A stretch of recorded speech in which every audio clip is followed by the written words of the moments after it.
compartir, debatir lo que a ti, lo que a mí nos pueda interesar. Son muchas voces unidas en una, nadie te viene a callar. Hola a todos, bienvenidos. Ya estamos subidos en el andén de Blue Radio, como ustedes saben, para que no atropellen la opinión. Gracias a quienes nos siguen a través de Blue Radio, en bluradio.com, en el Facebook Live de los domingos y a través de Noticias Caracol ahora. Esta semana recibimos con orgullo, con emoción, con alegría, pero también con mucho de ansiedad por verla pronto, el premio Goya para el olvido que seremos, como mejor película iberoamericana, un galardón que Colombia venía buscando hace tiempo, le había sido esquivo en 11 veces anteriores, desde los años 80 que empezaron a entregar estos premios, pero ahora llega ese premio con una película tan colombiana que muestra lo más hermoso de nuestros sentimientos, pero también lo más duro, lo más triste de nuestra sociedad. Para eso está subido esta noche en el andén con nosotros Héctor Abad Faciolince, el autor de este libro, el que genera esta historia, el que trae, el que nos comparte la historia de su papá, pero la historia también de una Colombia de hace unos años y que ahora lo vuelve a hacer, vuelve a compartirle al mundo esta historia con la película. Héctor, bienvenido al andén, ¿cómo va todo? Va muy bien, Ricardo, muchas gracias por esta invitación. Encantado de estar aquí con ustedes. Bueno, le describía todos mis sentimientos, que eso fue un poco de eso, también uno siente algo de melancolía, le decía de la ansiedad, bueno, muchas cosas que uno siente al ver el anuncio ese día de la película. ¿Cuál fue el suyo? ¿Cuál ha sido su sentimiento, sobre todo al verse en pantalla grande? No solo del premio, sino al ver el resultado de la película, porque una película que es tan fiel a la realidad como hemos empezado a ver en los cortos, no la hemos visto, por lo menos yo no la he podido ver aquí en Colombia. ¿Qué siente usted al verse ahí reflejado, al ver una realidad quizás, no sé si paralela o un reflejo de eso que usted ya vivió? Claro, es una sensación muy rara la que yo tuve cuando vi esa película, cuando la estaban terminando a principios del año pasado, antes de que empezara la pandemia. Sí. En realidad, la primera vez que yo la vi en una sala privada, pues prácticamente no la pude ni siquiera ver, porque no solo es raro que hagan una película sobre un libro que uno escribió, sino que es doblemente raro cuando ese libro se refiere a la vida de la familia de uno y uno ve reflejado en la ficción, en la película. Pero sobre todo lo que yo sentí con el premio, Ricardo, es algo más allá de lo personal, y lo personal mucha alegría, mucha satisfacción, es lo siguiente, es que hacer cine, Ricardo, es muy complicado. Sí. Escribir un libro es muy fácil, es muy barato, uno tiene un bolígrafo y una libreta y con eso escribe un libro. En cambio, hacer una película requiere como una ciudad que se moviliza, mucha plata, muchos actores, fotógrafos, sonidistas, gente de arte, director, productor, gente que viene de otras ciudades, hoteles, carros, camionetas, alquiler de cosas de época. Entonces, hacer cine es muy caro y hacer cine en Colombia ha sido difícil. En el siglo pasado prácticamente no había cine colombiano y ahora el cine está en una crisis. ¿Por qué? Pues porque los teatros de cine están cerrados. Entonces, que una película tan colombiana, como dijo usted, una historia tan colombiana, se gane un premio, es algo que es bueno porque le recuerda a los colombianos lo importante que es apoyar el cine nacional, lo importante que es contar nuestras historias. Estoy de acuerdo con usted que todo eso es súper difícil. Montar todo en el cine es complicadísimo, pero sin historia tampoco hay película. Y usted pone la historia de su familia, que es, digamos, el origen de todo, pero realmente también estamos viendo una paradoja, una crisis en el cine por la pandemia, pero también hemos visto en estos últimos años cómo el cine colombiano ha venido mejorando, ha venido creciendo en calidad, y creo que eso también, por fortuna, lo premian los Goya en España. Le decía, Héctor, su libro está, que es de donde parte todo esto, por supuesto, está lleno de escenas, son 1000 escenas. Uno empieza a leer y es una escena, pues empieza con estos días lo estaba volviendo a revisar, entonces empieza con la historia, con la monja, de lo de si se va a ir al infierno su papá. Hay escenas muy descriptivas, son 1000 escenas, que usted tiene una memoria prodigiosa y que se documentó súper bien, pero ¿cómo llevar eso al cine sin que se afecte? O sea, hay una escena que usted extraña en la película y dice, oiga, esa escena de pronto debió estar en la película, porque entiendo lo que es la elipsis, que es tratar de eliminar muchas cosas por presupuesto, que usted lo mencionaba, por tiempo, por 1000 cosas. ¿Extrañó alguna escena? Bueno, yo tenía mucho miedo porque sé muy bien que el lenguaje del cine es muy distinto. Para empezar, si yo leo, y lo he hecho, de hecho existe una grabación mía leyendo Todo el olvido que seremos y dura casi 11 horas. Imagínese. Dura 11 horas uno oyendo un libro, leyendo un libro en voz alta. Una película pues puede durar 2 horas y pico máximo. Entonces, claro, hay que hacer ese ejercicio de condensación. Eso yo no lo sé hacer, porque yo soy capaz de escribir un libro, pero no de hacer un guión. Para eso están los expertos. Y el guión, que a mí me dio mucho miedo leerlo, porque decía, de pronto falta algo que a mí me interesa mucho, de pronto el tono cambia. A mí me gustó desde que lo leí el primer día. El guión está muy bien hecho. Yo creo que la película recoge todo lo que el libro trataba de decir. Y la imagen y la música complementan muy bien lo que no se cuenta. Es decir, cuando uno lee un libro, uno como que se arma su propia película del libro. Sí, exacto. Y cuando lo escribe también, yo pues o revivo la película si es un libro escrito con la memoria o me armo la película. Pero tanto el guionista como el director y todos los que trabajan ahí, los actores, tienen que hacerlo de otra manera. Y creo que en este caso lo consiguieron muy, muy bien. No extraña ninguna escena que usted dijo, oiga, ¿faltó esto? No extraño nada, no extraño nada. Es más, hay escenas que no están en mi libro porque no podían estar, y en la película sí están. Que es lo que permite ese lenguaje. Exacto, sí, hay cosas que yo nunca vi y que vi en la realidad, porque es un libro que se basa en la realidad, pero que en la película pude ver por primera vez. Está la monja, en todo caso. Ah, bueno, eso le iba a decir, que es que uno no la ve, entonces quiere empezar a preguntar este personaje, pero bueno, y no iba a faltar la monja, por supuesto. Venga, Héctor, hay una escena, no es una escena, sino una rutina que se repite mucho, y obviamente yo creo que usted la debe tener en el corazón, es esa del abrazo y del beso sonoro de su papá.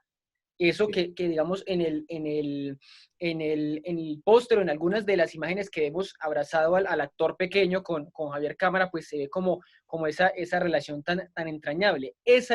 Puede ser su escena favorita, su rutina favorita, ese saludo tan entrañable con su papá, o hay algo de la película que le marca especialmente. Es un buen ejemplo para que usted compare la escena del beso y el abrazo. Sí. En la escritura se dice, él abrazaba duro, hablaba duro y daba un beso muy duro cerca de la oreja que te dejaba aturdido.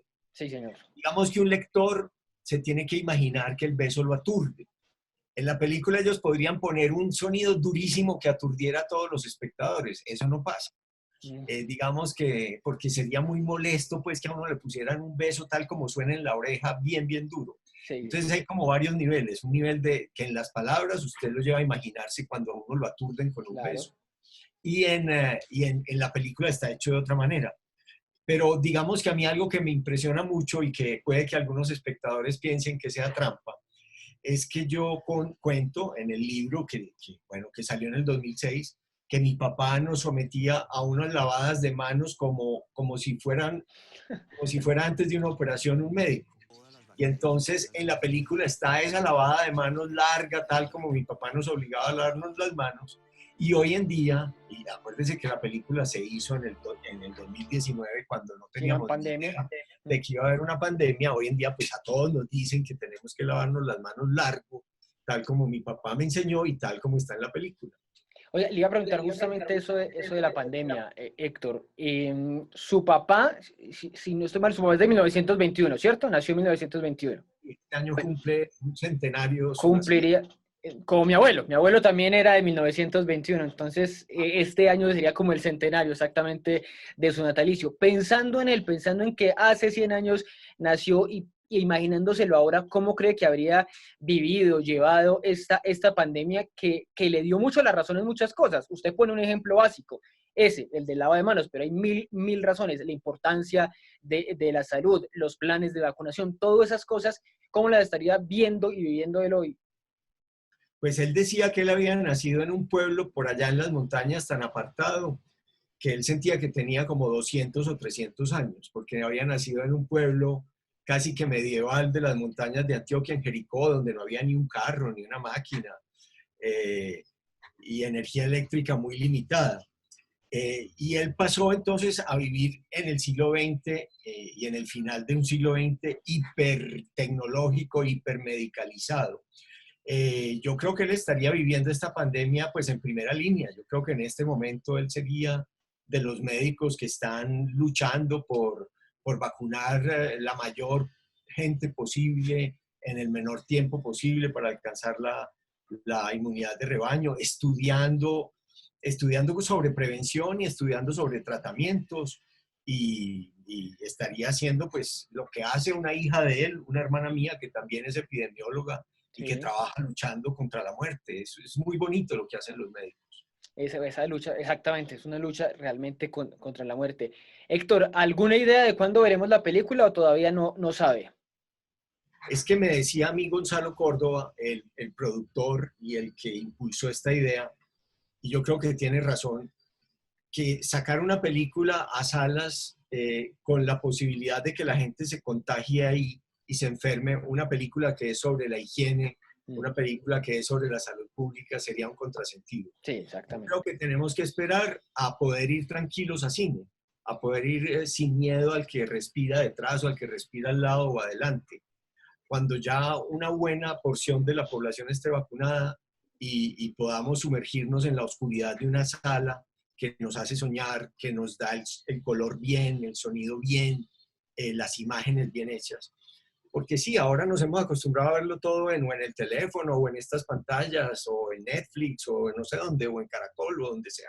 Pero ver una película que fue hecha con mucha generosidad de recursos técnicos, con buena fotografía, buen color, con excelente sonido, es muy distinto. Hay que verla en las salas y hay que verla tranquilos en las salas, no Eso, pensando que nos estamos enfermando. Eso decía Fernando Trueba, el director, que él no se imagina viéndola en una plataforma ni nada de eso, y que si es el caso, él lo que hace es proyectar en su casa como si fuera una sala de cine, pero pues obviamente ese no es el objetivo. Héctor, más allá de la película que veremos en Colombia, ojalá muy pronto, quisiera hacer un ejercicio con usted de unas cuantas preguntas sobre el libro, obviamente la película, pero también sobre nuestro presente. Esa Sí. sociedad del olvido que seremos es parecida, es muy parecida a la colombiana actual por muchas circunstancias, o usted cree que nos hemos apartado mucho de esa sociedad, sobre todo de la de los 80s?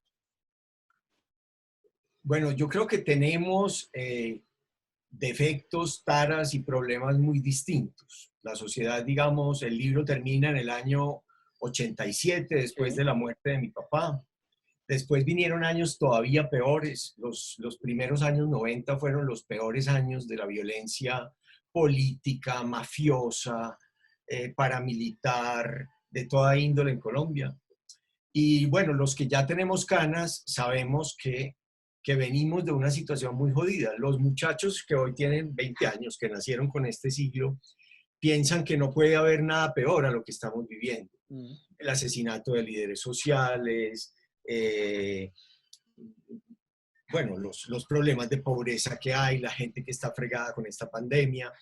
Pero sin embargo, mi papá tenía un método que es el método de los epidemiólogos para medir, por ejemplo, la violencia. La violencia se mide en homicidios por cada 100.000 habitantes. Y por muchas críticas que se hagan tanto a la desmovilización de los paramilitares como al proceso de paz con la guerrilla que hizo Santos, la anterior la hizo Uribe, y ambos procesos tienen obviamente críticas y cosas muy horribles que hay que soportar. Esos dos procesos de paz han disminuido en Colombia la violencia. Tenemos lo mismo, pero tenemos menos. No ha disminuido la calidad de los problemas, pero sí la cantidad. Y una disminución grande en la cantidad, estoy hablando solo de la violencia, de los homicidios, sí. es algo que lo hace a uno tener esperanza. Que no debería haber ni un muerto, ni un asesinato más, por supuesto. A eso deberíamos aspirar. Pero eso no quiere decir que no se haya recurrido a algún camino.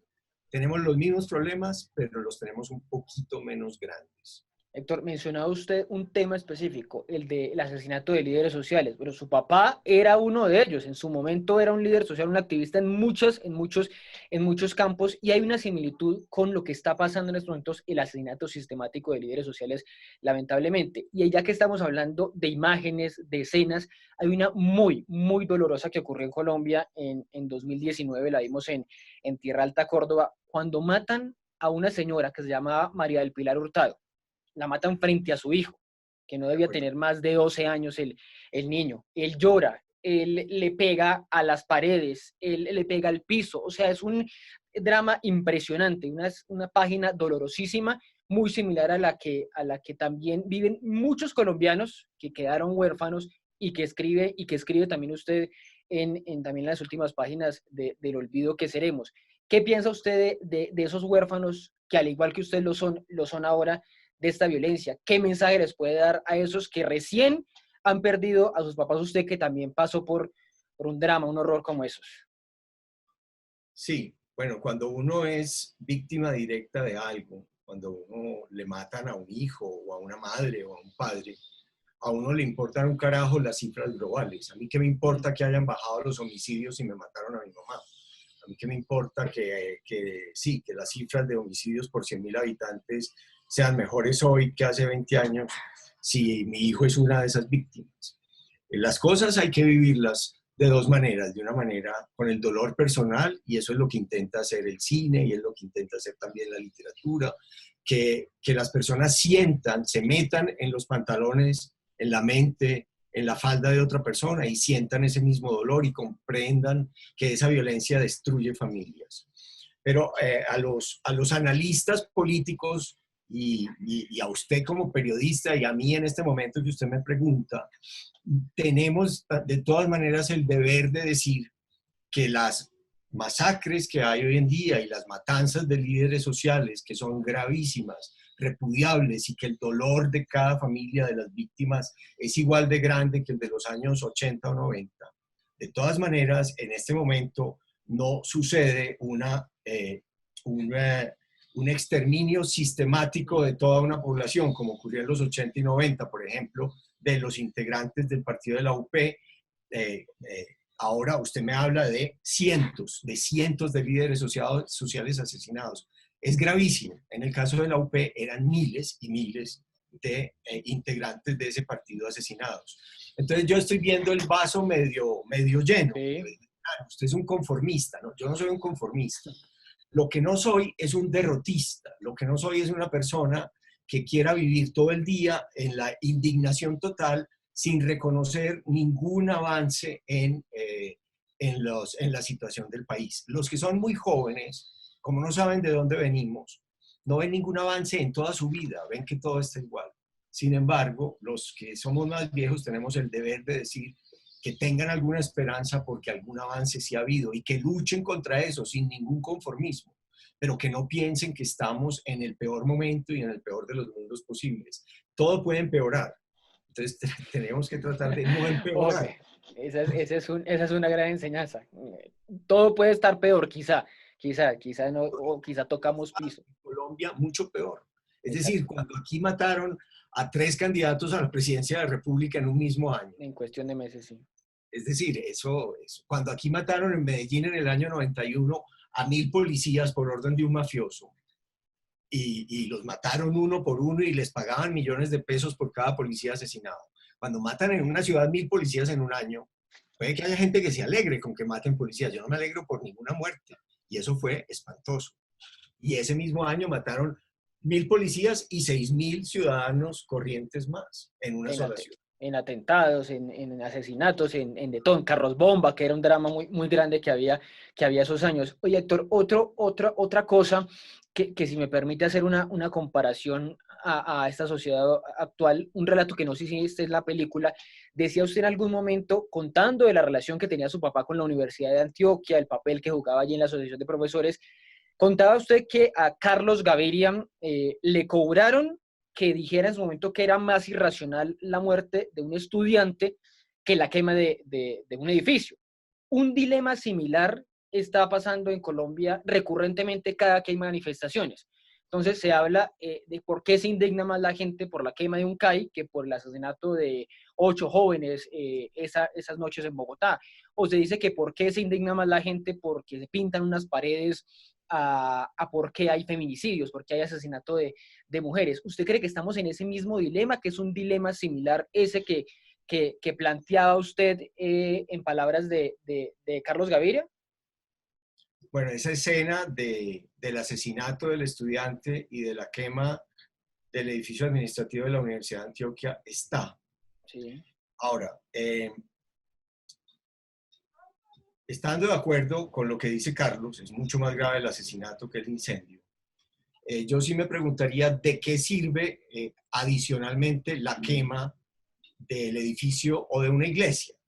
Esta misma semana, Sí. estuvieron a punto de quemar una iglesia. Es decir, es como si pasáramos de un fanatismo a otro. Yo he sido un luchador, por ejemplo, para venir a este caso, a favor del derecho a abortar de las mujeres, el derecho libre a abortar, en contra de la posición fanática que tenían los jerarcas de la iglesia al decir que el aborto era siempre y en todo lugar un asesinato, en contra de esa posición fanática.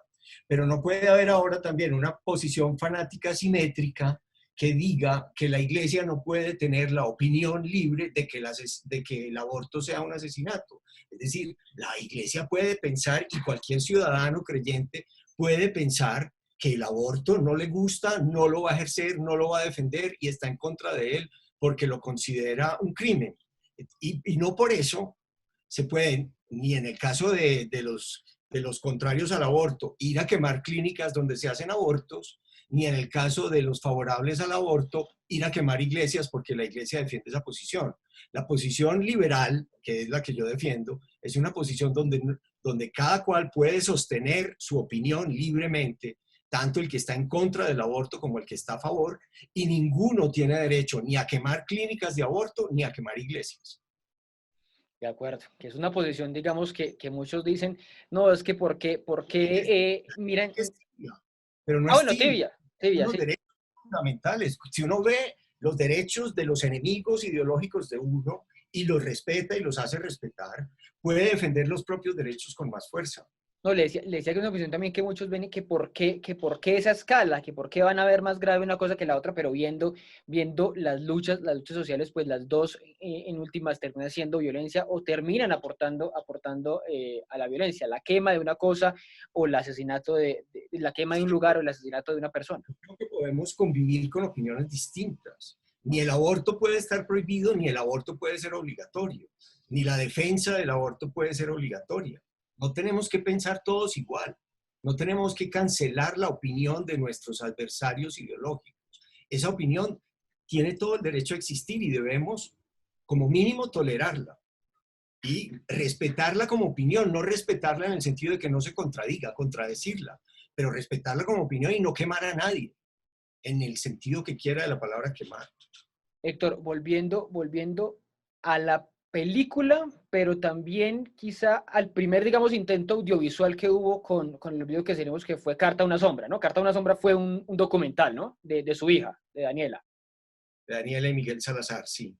Me acuerdo mucho, en ese documental, había un diálogo de esos que hay en las familias, bueno, mi familia es del eje cafetero, entonces son familias muy grandes, entonces son familias que son muy habladoras, entonces hay una charla de ustedes, todos, creo que son todos los hermanos con su mamá, en el que hablan de la muerte, del asesinato de su papá, y no recuerdo si es una hermana suya quien lo plantea o usted también lo agrega ahí, y es que dicen, al político no le tiene que molestar cierta persona para matarlo, sino que le dice al militar que le molesta a esa persona y el militar no lo hace, no asesina, sino que le dice al paramilitar o al sicario que mate a esa persona o que le incomoda, que ni siquiera da la orden. ¿Usted cree que esa lógica fue la que mató a su papá y la que ha matado a las personas, políticos, personas que no les gusta cómo piensan otras y que se quejan en voz alta y son otros los que hacen,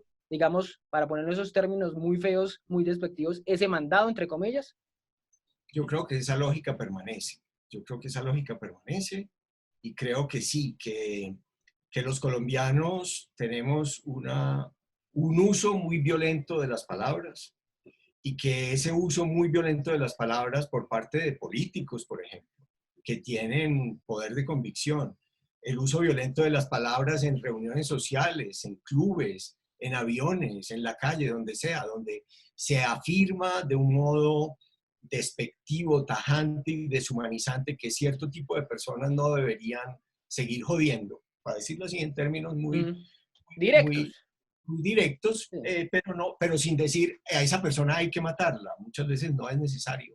Basta decir esta persona tiene tales características, me molesta por esto que piensa, para que un brazo más ejecutivo y armado pase a ejecutar las sentencias. Y eso ha ocurrido en la extrema derecha con muchísima frecuencia y también en la extrema izquierda. Y ustedes Van y proceden. ustedes en esas conversaciones familiares llegaron a algún consenso, algún nombre, es este, es fulano, es sutano, o nunca llegaron a esa conclusión, o nunca volvieron a hablar de eso, de quién era el responsable digamos, desde arriba, no hablo del que ejecuta desde arriba de haber matado a Héctor Abad Gómez. Bueno, don Berna dijo una vez que esa orden, venida de más arriba, había sido ejecutada personalmente por Carlos Castaño y por sus hombres. Nosotros no tenemos duda de que los paramilitares hayan matado a mi papá y tampoco tenemos ninguna duda de que el ejército de esa época estuviera involucrado. ¿De qué manera? Probablemente de esta manera indirecta de la que acabamos de hablar. Y si el ejército estaba involucrado, probablemente haya habido también personas civiles que hayan estado conversando con los uniformados. Pero nosotros no tenemos ni las grabaciones ni los datos precisos de quiénes fueron esos políticos o esos militares. A lo que más se llega es a esa declaración de don Berna que dice que el mismo, al fin y al cabo, Carlos Castaño en su libro Mi Confesión dice que él se dedicó a anularles los cerebros a todos los izquierdistas de la Universidad de Antioquia de Medellín. Y aunque no menciona el nombre de mi papá, pues en esa misma época le anularon el cerebro, por decirlo de esa forma tan despreciable, como lo decía él, a uno de los cerebros más bonitos y mejor armados que había en la ciudad. Ese cerebro, pero también ese espíritu, esa presencia de su papá hoy ¿cómo está? Usted en algún momento dijo, hablando de su libro, del olvido que seremos, que era la forma de que él resucitara. Hoy sigue, digamos, resucitado en usted aún más con la película, o cuál es esa relación, digamos, con su papá en estos momentos, Héctor. Bueno, como le dije antes, en el caso de esta líder social negra asesinada que usted mencionaba y el dolor de su hijo, cada dolor familiar es único, pero los dolores se parecen. Para mí era importante el libro a nivel personal y familiar para describir eso, pero también yo creo que el libro se leyó mucho en Colombia porque muchas víctimas se vieron reflejadas en ese dolor y en esa injusticia. Para mí era importante también recordarlo y escribir sobre eso, porque la forma que yo acepto de la venganza, por decirle así, es una forma de relato de la verdad. El relato de la verdad es la única forma de la venganza que yo aceptaría. Y en ese sentido yo creo que también eso permite que uno no tenga la obligación de recordar todo el tiempo y de estar refugiado en el rencor y en el resentimiento, sino que cuando uno saca de sí mismo en un papel, en una novela, en una película, su dolor, la responsabilidad del recuerdo se transfiere a esos medios, digamos, artísticos, y el deber personal de estar recordando y rumiando todo el tiempo la tragedia se atenúa mucho. Héctor, ¿qué está escribiendo ahora? Estoy escribiendo una novela sobre un cura. ¿Sobre un cura? Ah, bueno, sobre un cura bueno. Sí, hay que hacer la precisión. Eso va a ser interesante. Yo que he sido anticlerical, ateo, estoy escribiendo la novela de un cura bueno. ¿Y cuándo sale? ¿Cuándo la tiene? ¿Cuándo nos la leemos? Pues estoy escribiendo, tengo un síntoma bueno, que es el síntoma de la obsesión. Solo pienso, me salí de las redes sociales, solo pienso en mi cura bueno y bueno, voy a estar en México, me dieron una beca muy bonita para terminar de escribir esta novela. En la casa donde García Márquez escribió 100 años de soledad, que él le tuvo que decir a los dueños, en 6 meses les pago el alquiler porque no puedo ahora pagarles, y le dieron el plazo. Esa casa, los dueños se murieron y se la dejaron de herencia a la Ciudad de México y abrieron ahí una casa y una institución nueva, Casa Estudio Gabriel García Márquez, y me invitaron a ir a escribir, a terminar allá de escribir esta novela con el fantasma de García Márquez por ahí rondando. Pues va a ser muy chévere, va a ser muy bueno seguramente ver, bueno, para su caso escribirla ahí y para el nuestro leerla y quizá verla. ¿Alguna otra película, algún libro que se quiera convertir en película? A mí La Oculta me encantó. Yo La Oculta verla en cine me parecería también genial. ¿Ha pensado en otra, en que vaya a cine otra novela suya? Pues a mí me encantaría que hubiera. Por eso le decía al principio lo del cine colombiano, lo del apoyo al cine colombiano. Aquí hay muchas historias ya escritas y no escritas que merecen ser contadas.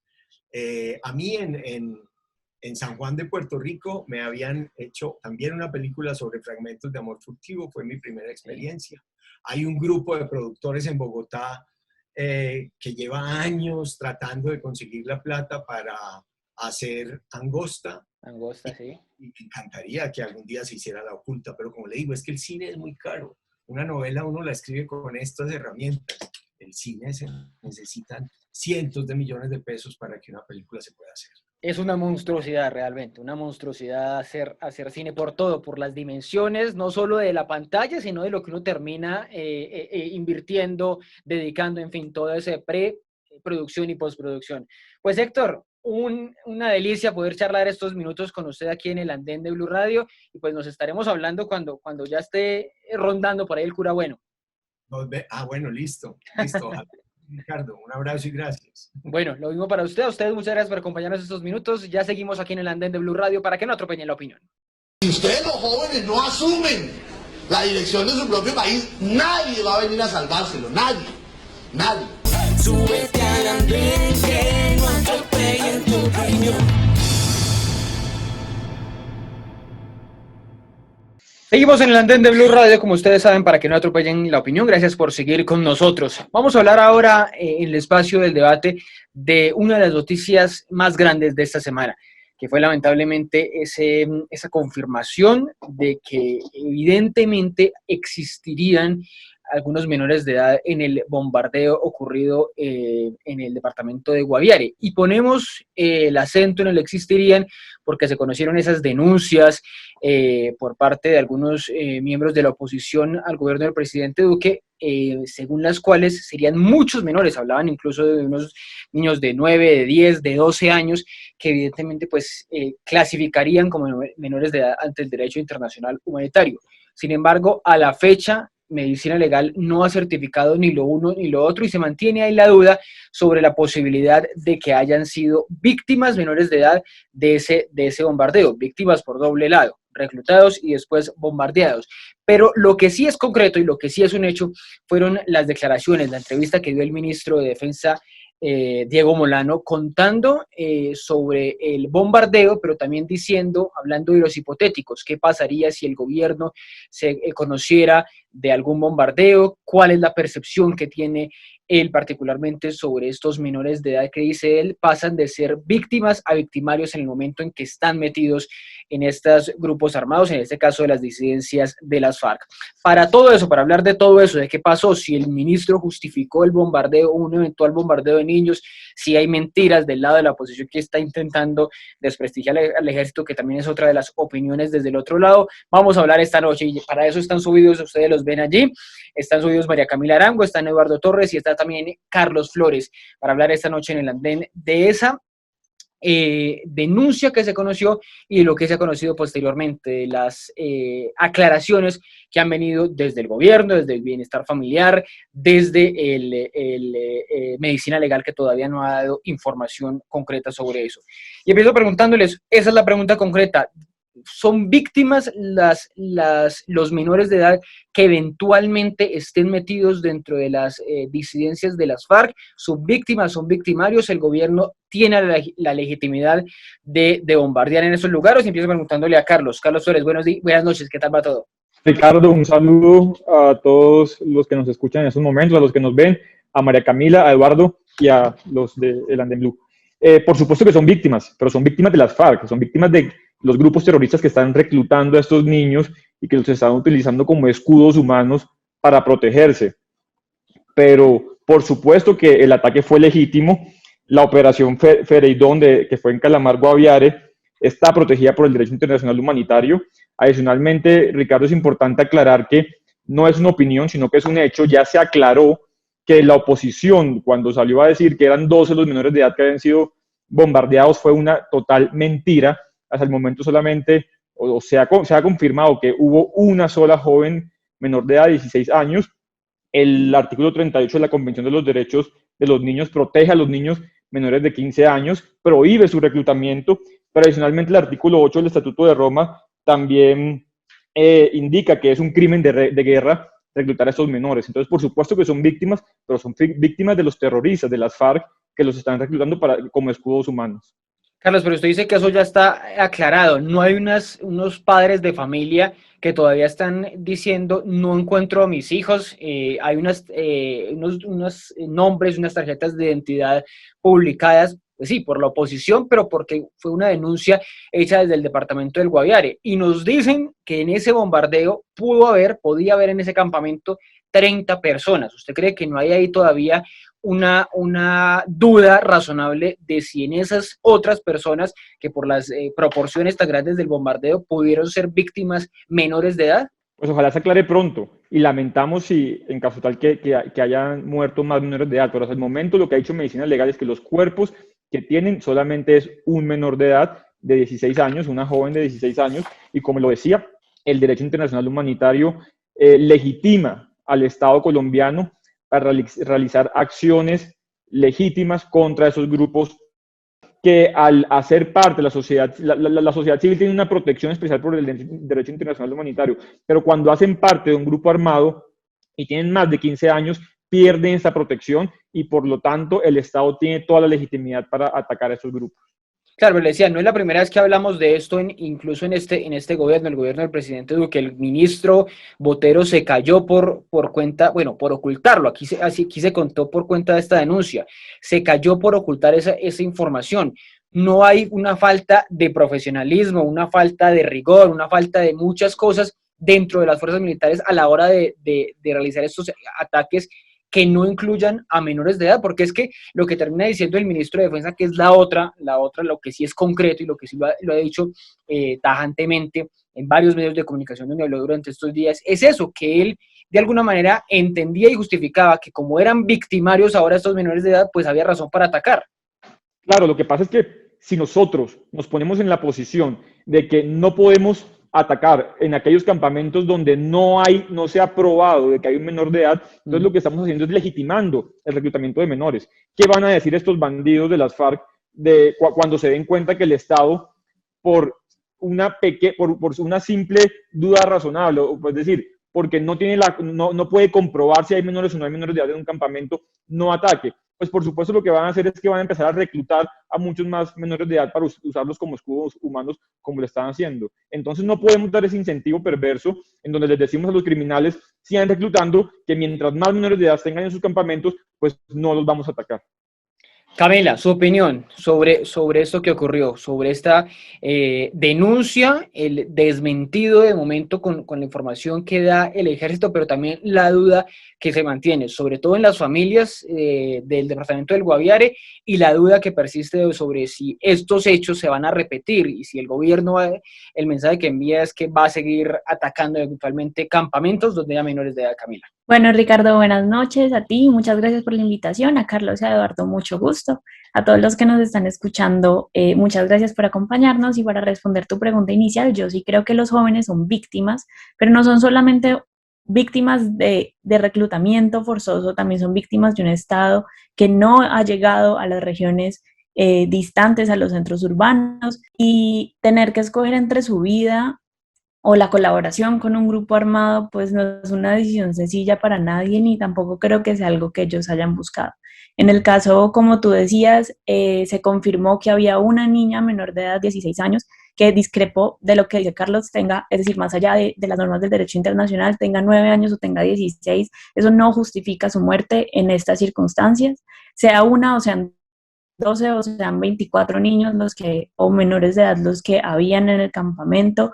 Cuando se llegue a la conclusión final, nada justifica, nada calma los ánimos, creo yo. Las declaraciones del ministro fueron sumamente desafortunadas. Él, como director del ICBF, los trataba también, digamos que se refería a ellos como víctimas de reclutamiento forzoso. Para ahora cambiar su discurso a máquinas de guerra, me parece sumamente falta de empatía del ministro y del gobierno en general. Creo que las comunicaciones están fallando, y no solo las comunicaciones, sino también los procedimientos. Si uno tiene la más mínima duda de que en ese campamento hay menores de edad, que el gobierno tiene la responsabilidad de proteger, creo que sin duda el bombardeo debe ser la última instancia, y todavía no sabemos si se agotaron fases preliminares a ello. Eduardo, su opinión, en este caso, ¿qué debió haber hecho el gobierno colombiano? Recibe una información, ahí están unos disidentes de las FARC, la sospecha de que un objetivo, entre comillas, de alto valor, como se dice desde el ejército, como Gentil Duarte, podría estar allí, pero existe la sospecha, no lo sabemos, eso sí está claro. En este caso, no sabemos si el ejército y el gobierno nacional conocían la presencia de menores de edad, pero si existieran esos menores de edad, había que actuar, había que bombardear, había que llegar a este lugar. ¿De qué manera, Eduardo? Muy buenas para todos, para Carlos, para María Camila, para usted, Ricardo, muchas gracias. Frente a esa respuesta, yo diría que esto hay que mirarlo desde un punto de vista no solamente jurídico, como lo mira Carlos, y un punto de vista estadístico, como él lo está pues defendiendo, diciendo que solamente fue una persona, así hubiera sido solo una persona, como se está comprobado en este caso. Es un hecho muy grave, debido a que desde un punto de vista político, el gobierno se escuda en el derecho internacional humanitario, pero sale a decir a la ciudadanía que en Colombia no existe un conflicto armado. Ahí va la primera contradicción. Segundo, desde un punto de vista jurídico, si se va a analizar así, no habría por qué haber bombardeado esto según el protocolo 2 de la Convención de Derechos de Ginebra. Ahí dice que hay que defender a los niños y adolescentes, como en el caso de la niña de Lisbeth, de 16 años, se debían proteger contra los efectos de la guerra. Tercero, hay que asumir que la única respuesta del Estado para esto no debe ser los bombardeos.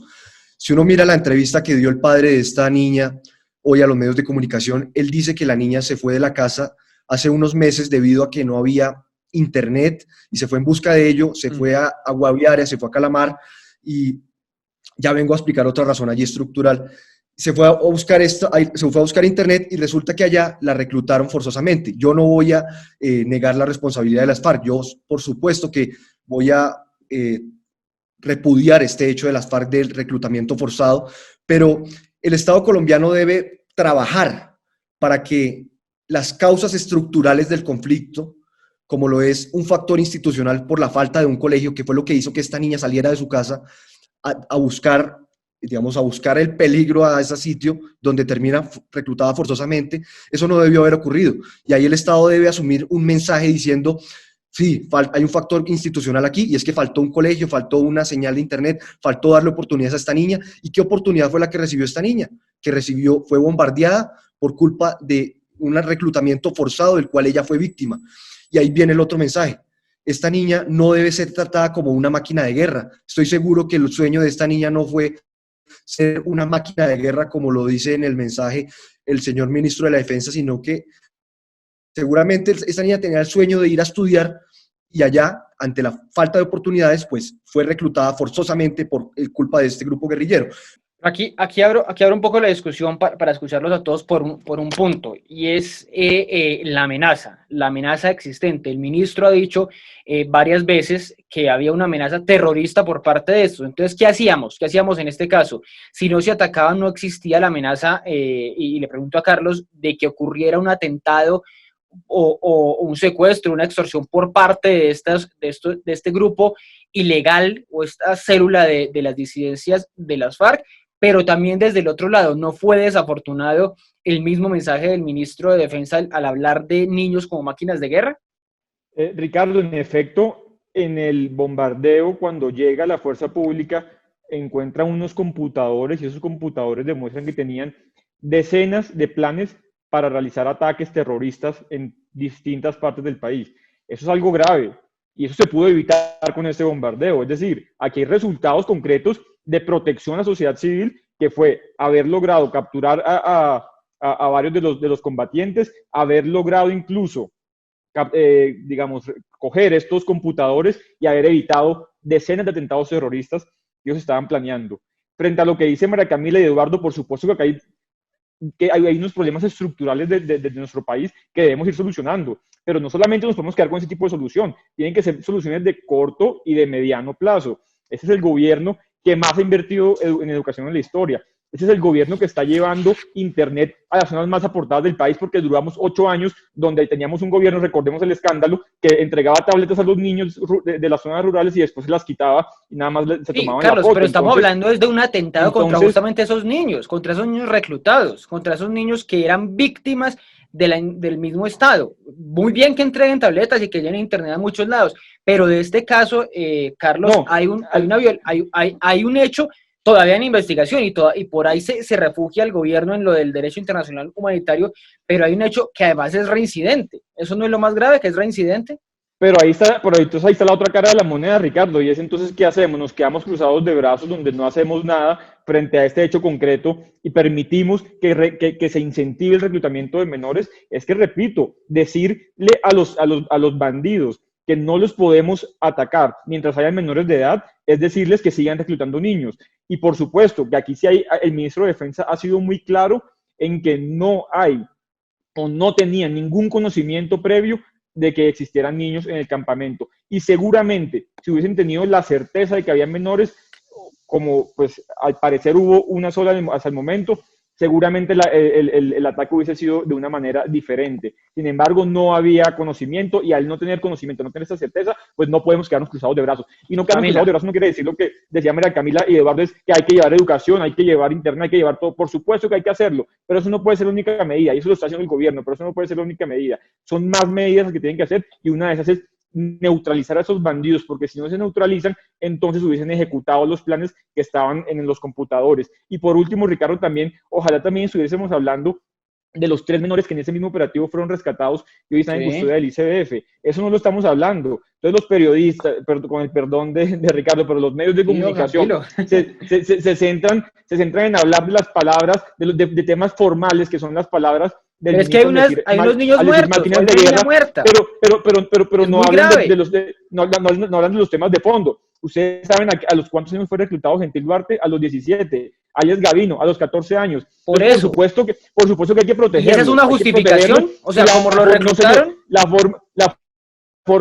forma de protegerlos es llevándoles educación, es llevándoles tecnología, que es lo que está haciendo el gobierno, que es lo que está haciendo el gobierno nacional, que no, porque durante 8 años no se hizo absolutamente nada. Pero lo que sí también se debe hacer es neutralizar a los terroristas para enviar un mensaje de que no van a ser, es decir, que los menores no pueden ser la excusa para que no se les ataque, porque si no, vamos a incentivar el reclutamiento de menores. A mí me parece que desincentivar el reclutamiento de menores es llevar el Estado a las regiones. O sea, ¿cómo así que la familia, el padre, la familia contaba que no había otra opción? Que todos, la población está estigmatizada como colaboradores de las FARC. ¿Por qué? Y no solo eso, también decir que la comunicación del ministro no es un tema de fondo, porque es que es la institucionalidad hablando de niños de 9, 12, 14, 16 años como máquinas de guerra. Eso es un tema de fondo, eso es estigmatizar. Decía Humberto de la Calle con el ejemplo de Gentil Duarte de que fue reclutado a los 17 años. Entonces matémoslo antes de que sean adultos y sean guerrilleros. No, ¿cómo así? Todo lo contrario. Lo que hay que hacer para desincentivar ese reclutamiento, Pero, para desincentivar que además las guerrillas en términos simples tengan un relevo generacional, es acabar con esta guerra, y para acabar con esta guerra, entonces no le den opciones a los grupos armados de Camila, reclutar menores. Denle pero opciones decía de Carlos, estudiar, denle opciones de...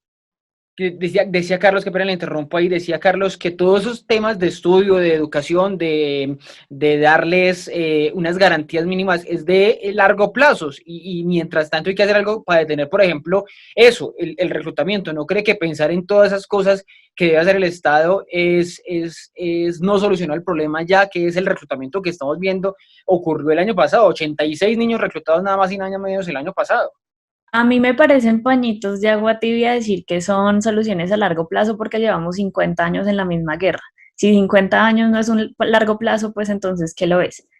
Por un lado. Pero por otro lado, también siento que la inteligencia, es decir, ¿cómo así que el Estado tiene la inteligencia suficiente para conocer de los planes de las disidencias de las FARC, pero no tiene la inteligencia suficiente para saber quiénes están en el campamento que supuestamente va a perpetuar esos planes? Entonces, ¿para qué nos sirve tanta inversión en defensa? ¿Por qué defensa sigue siendo uno de nuestros mayores presupuestos si no tenemos la capacidad de llevar primero una serie de acciones antes de bombardear y acabar con quien haya que acabar? Pues creo que definitivamente se está saltando un proceso, o el gobierno no está siendo claro en ese proceso, los recursos no están siendo bien destinados, o al menos no bien distribuidos. Ya voy con Eduardo, solamente le iba a preguntar una cosa a Carlos, pero respóndame muy corto, no tenemos mucho tiempo. ¿No se equivocó, no fue desafortunada esa palabra, esa frase del ministro de Defensa hablando de máquinas de guerra?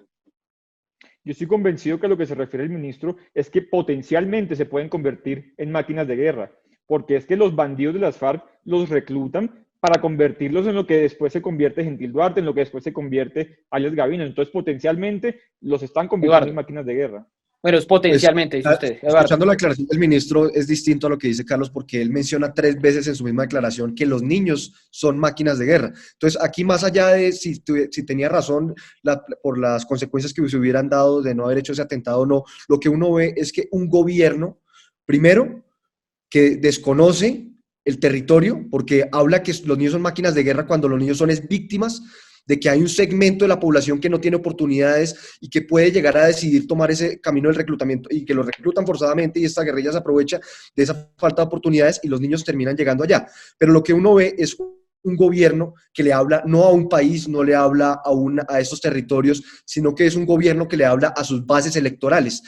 Es un gobierno que desconoce una realidad en Colombia, una realidad, desconocen un conflicto armado, pero para escudarse en el derecho internacional humanitario sí están, pero desconoce en la comunicación que le están hablando es a más de 44 millones de colombianos y no a su electorado. Entonces, pero también los colombianos son los que no quieren que eventualmente vayan a cometer un acto terrorista contra ellos. A ellos también no se les habla y se les dice cuando cometen o cuando se hace un ataque como este, un bombardeo como este, Eduardo. Cuando se hace un ataque como este, lo que yo quiero explicar es que el gobierno usa unos términos para que le llegan a su electorado, o escuchábamos la semana pasada que decían que los resguardos indígenas eran resguardos del crimen. Imagínense esa generalización, el daño que puede llegar a causar a estas personas. Entonces, hoy todos los niños que están en las poblaciones vulnerables, como la isla de Calamar, Guaviare, hoy se pueden llegar a considerar máquinas de guerra, en vez de nosotros llegar como Estado allá a brindarles las oportunidades. Y por supuesto, Carlos, que entiendo que eso no es una solución a corto plazo ni que sea rápido, pero el mensaje del gobierno debe ser distinto. ¿Por qué no podía el ministro aceptar la culpa diciendo, sí, teníamos que hacer este atentado, pero no justificamos que hubiéramos matado a una menor de edad? Entendemos la gravedad de este hecho, pero esto previno todo lo que usted menciona, Carlos, pero no, la respuesta del señor ministro es, teníamos que hacer eso y los niños son máquinas de guerra. Ese mensaje en la comunicación me parece que puede llegar a traer muchos problemas en nuestra sociedad colombiana, y más allá de traer soluciones, lo que trae son unas generalizaciones como la que hizo en el tuit con Gentil Duarte, y me parece perfecto lo que dice María Camila de Humberto de la Calle. Entonces, no, da el ejemplo de Gentil Duarte, fue rector a los 17 años, entonces no, matemos a todos los que sean menores de edad antes de que cumplan la mayoría de edad, porque apenas cumplan la mayoría de edad ya se vuelven entonces terroristas de lesa humanidad. Ricardo, qué pena. Sí, Yo quería Camila. decir algo sobre lo que decía Eduardo. Sí, algo Cortico. cortico ahí que voy a hacerles ya la última pregunta porque tenemos pocos minutos. Camila. Cortico, no, quería decir que la estrategia de comunicación es iluso pensar que en la era de las redes sociales, además digital, de los medios, la estrategia de comunicación es algo formal, es iluso. Y creo que la estrategia precisa que está utilizando el gobierno, que no la ha cambiado en años, que es enemistarnos a todos con un enemigo común, ya fracasó. Y insistir en ella es creer a los colombianos ilusos, ingenuos, y creo que ese es el gran primer error que yo encuentro en toda esta problemática. Bueno, le pregunto justamente a usted, a Camila, pero también a Carlos y a Eduardo, rápidamente una respuesta corta. ¿El ministro se debe ir, se va a ir eventualmente del cargo por una moción de censura o por algo parecido si se llega a comprobar que había menores de edad en este campamento, o no va a pasar nada, Camila? Yo creo que no va a pasar nada. No va a pasar nada porque el gobierno no va a ahondar mucho más y va a tratar de cambiar digamos, la agenda con respecto al tema, pero también porque el Congreso no ha iniciado sesiones y a menos de que efectivamente se descubra, se formalice que habían más menores de edad y que la oposición se ponga la camiseta y saque esto adelante, pues ni siquiera debate de moción de censura va a haber. Y en caso de que haya, dudo que prospere. Carlos. Ricardo, primero decir como conclusión que fue una actuación legítima del Estado, que además tuvo atentados terroristas que están siendo planeados. Segundo, decir que no podemos, decir que no hacemos nada, porque eso es incentivar el reclutamiento de menores por parte de los grupos armados, que fue lo que pasó con el acuerdo de paz que muchas veces defiende Eduardo, donde se negoció un acuerdo de paz que incentivó a los criminales a hacer lo que hoy están haciendo, y es entre más matemos, entre más hagamos narcotráfico, pues más beneficios vamos a poder obtener en una eventual negociación. Y por último, decir que desconocimiento, Eduardo, de las regiones es su intervención, porque usted debería entonces hablar de toda la inversión del gobierno de Iván Duque que está haciendo en Guaviare, que no se hizo durante los 8 años anteriores. Eduardo, para cerrar, sobre esa, bueno, no me respondió, Carlos, ¿se va o no se va el ministro por vía Congreso? Por supuesto que no, Ricardo, porque ahí están los resultados. Se evitaron ataques terroristas gracias a esa operación militar y está protegida por el derecho internacional humanitario.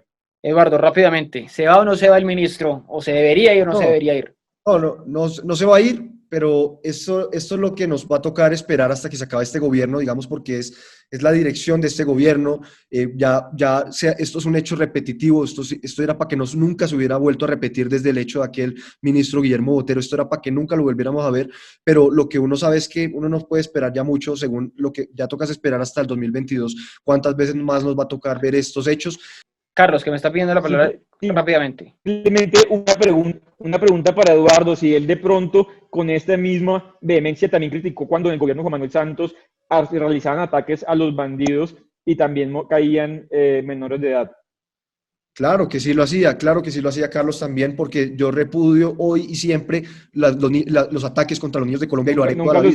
Nunca lo escuché. Oh, seguramente no. Esta no es una cuestión electoral. Bueno, pero esta no es una cuestión electoral, y son los platos rotos que pagamos. No, además, digo partidista, o sea, creo que la defensa de los niños no debe depender de una bandera de partido. Y finalmente le respondo a Carlos, que él me dice que yo defiendo el acuerdo de paz y lo sigo haciendo. El acuerdo de paz, como él lo dice, yo lo voy a seguir defendiendo y a diferencia de él, para mí no incentiva estos hechos. El acuerdo de paz que nunca habló de los menores. Que nunca rescató a los menores que ya prometió. No, pero Carlos, no hubo, y nunca los entregaron. ¿No hubo una desmovilización de menores? ¿De cuándo, Ricardo? Pero es que las FARC apelaban al mismo argumento del gobierno. Las FARC decían que solo entregaban no a los menores de 18, sino a los menores de 16. Y ahí saltó el uribismo, que en ese momento era oposición, a decir, no, es que sí tienen que ser los mayores de 16. Entonces, ahí, al fin, ¿qué? No se saltó por la edad, Ricardo, se saltó porque hay más de 8.000 casos de denuncias de reclutamiento y únicamente entregaron... No, pero por la edad también, porque recuerdo que muchos dijeron, y considero que sí, era una burla de las FARC. No desmovilizaron no fue la edad. Pero lo grave no fue la edad, lo grave fue que devolvieron únicamente al 10% de los niños que reclutaron. Pero Carlos, esas fueron, es decir, ser No defensor supimos qué del pasó con los acuerdo. demás. Pero es que no vi a los defensores del acuerdo diciendo entreguen a todos los niños. Entonces Nunca no los vi sigues diciendo en la que entregaran a todos gente los adecuada niños. en redes, porque los defensores del acuerdo no defienden a las FARC. Defienden que se cumpla el No, pues, acuerdo, y el no, acuerdo pero dice no, que se pero devuelven no, todos pero- los niños, se devuelven todos los niños. Y lo hicieron, y nunca lo Todavía hicieron. lo No pueden devolvieron a hacer. todos los niños. Pues esperemos, pero entonces me gustaría escucharlos a los defensores del acuerdo Claro, exigiendo que de se devuelvan a una, los niños, pero no lo han hecho. se hace, Pero no se hubo, exige. Camila, no hubo ahí una cosa muy blanda de los defensores del acuerdo sobre esa desmovilización de los niños.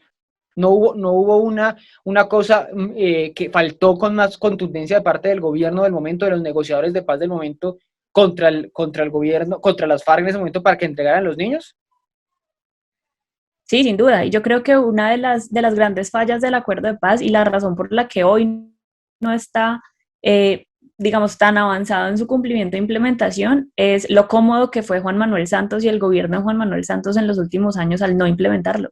Esa fue una de las grandes fallas del acuerdo de paz. Bueno, me despido. Seguramente esto va a tener más detalles porque tanto Fiscalía como Procuraduría están metidas de lleno investigando cuáles fueron las actas, los informes de inteligencia que recibió el gobierno del presidente Iván Duque, el Ministerio de Defensa, para establecer si había o no conocimiento de los menores de edad en ese campamento donde se creía que estaba Gentil Duarte, ese campamento bombardeado el 2 de marzo.